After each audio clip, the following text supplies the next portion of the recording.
The 8 Famous Engines, Part 2. Gordon Goes Foreign. Lots of people travel to the big station at the end of the line. Engines from the other railway sometimes pull their trains. These engines stay the night and go home next day. Gordon was talking one day to one of these. "When I was young and green," he said, "I remember going to London. Do you know the place? The station's called King's Cross." "King's Cross!" snorted the engine. "London's Euston. Everybody knows that." "Rubbish!" said a duck. "London's Paddington. I know. I worked there." They argued till they went to sleep. They argued when they woke up. They were still arguing when the other engine went away. "Stupid thing," said Gordon crossly. "I've no patience." "Stupid yourself," said Duck. "London's Paddington. Paddington, do you hear?"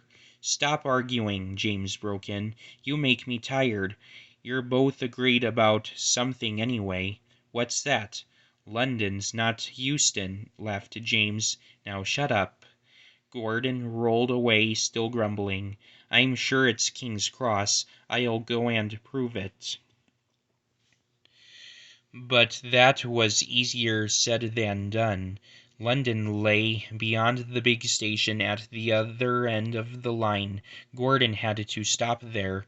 Another engine then took his train. If I didn't stop, he thought, I could go to London.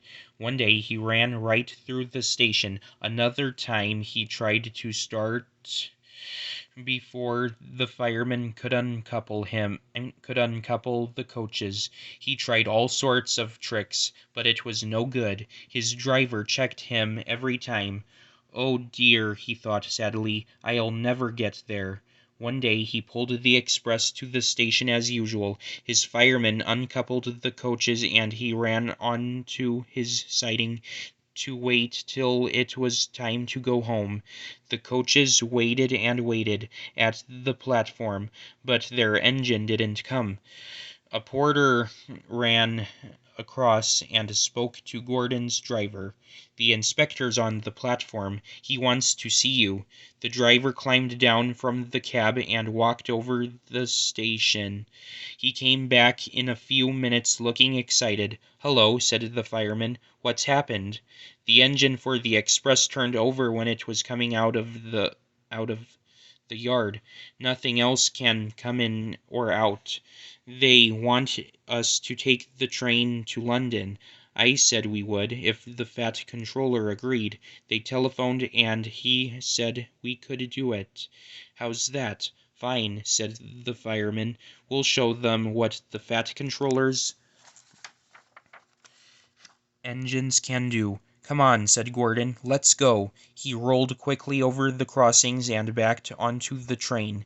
It was only a few minutes before the guard blew his whistle, but Gordon thought it was ages. Come on," he puffed to the coaches.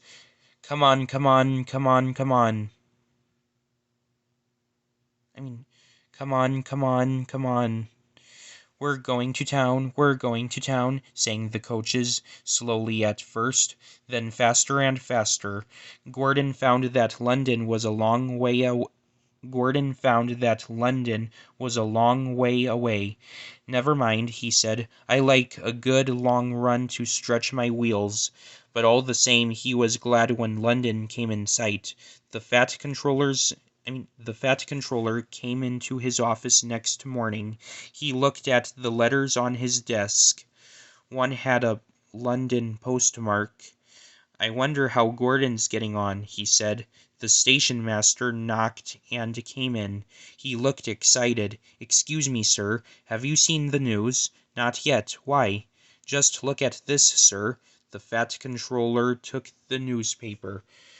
"Good gracious me," he said. "There's Gordon. Headlines, too. Famous engine at London station. Police called to control crowds." The fat controller read on, absorbed. Gordon returned next day. The fat controller spoke to his driver and fireman. "I see you had a good welcome in London." "We certainly did, sir. We signed autographs till our arms ached. We signed autographs till our arms ached, and Gordon had his photograph taken from so many directions at once that he didn't know which way to look. Good, smiled the Fat Controller.